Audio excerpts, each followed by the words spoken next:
Une petite définition, pour nous aider à comprendre à quoi ça sert. Une API est une interface logicielle, qui permet de connecter un logiciel ou un service à un autre logiciel ou service, afin d'échanger des données et des fonctionnalités. Maintenant nous allons utiliser l'API de domotique.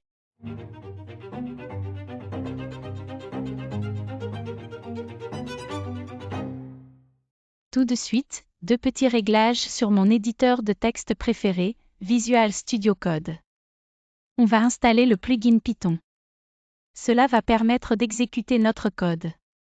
Nous allons aussi passer l'éditeur de texte en français. Nous allons aussi configurer rapidement domotique. Ouvrir domotique. Aller dans Configuration. Paramètres.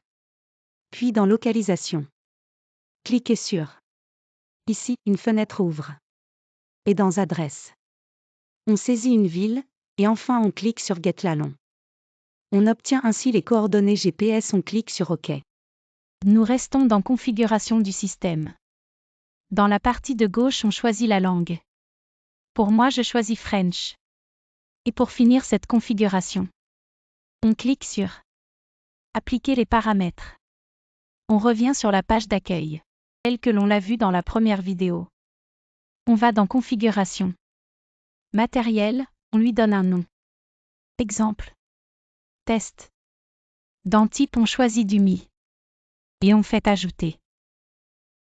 Dans votre matériel fraîchement créé on clique sur Créer un capteur virtuel. On lui donne un nom. On choisit le type du capteur. Pour l'exemple on va choisir Interrupteur. On fait OK. On se rend dans Configuration. Dispositif.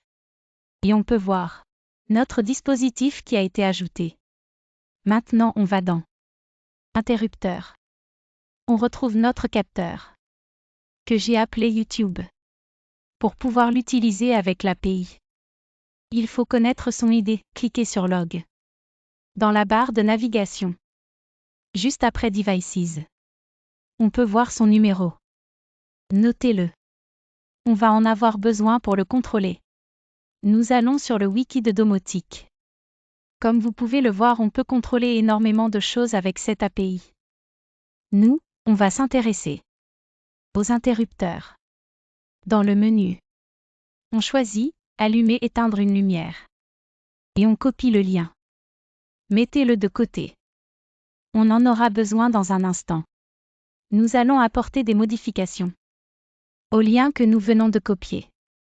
Le premier changement, c'est de mettre le numéro IDX que l'on veut contrôler. Le deuxième changement est au niveau de la commande à exécuter. Dans notre cas, la commande sera ON et OFF. Attention, le O en majuscule. Il est possible d'avoir un message d'erreur renvoyé par le serveur domotique. C'est dû à l'authentification de domotique. Pour résoudre le problème, il suffit de se rendre dans Configuration, Paramètres, Sécurité et dans Réseau de confiance. Pour moi, l'adresse avec lequel j'essaie d'accéder à domotique est 192.168.1.42. Donc je mets cette adresse dans la zone. Tout est prêt pour exécuter notre première ligne de code. Allez dans votre éditeur de code. On saisit Print, je m'appelle Jade. C'est mon prénom. On exécute ce bout de code. Et dans le terminal en bas de l'écran, nous avons bien. Je m'appelle Jade. Je vous propose le code suivant. À la deuxième ligne, on importe la librairie Request. Pour l'installer, j'utilise la commande Python 3 mpip install request dans le terminal de Visual Studio Code. À la sixième ligne, je crée la fonction qui aura deux attributs, l'IDX et la commande. À la ligne 9, je formate URL que je vais envoyer à domotique.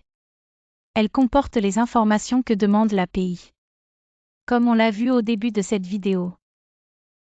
La ligne 14 me permet de récupérer la réponse du serveur. Et à la ligne 16, j'affiche la réponse dans la console. À la ligne 18, j'exécute la fonction avec les deux paramètres, IDX et la commande. Dans l'exemple nous avons 4 et ON. Testons ce code. Nous pouvons facilement modifier ces paramètres et refaire un test.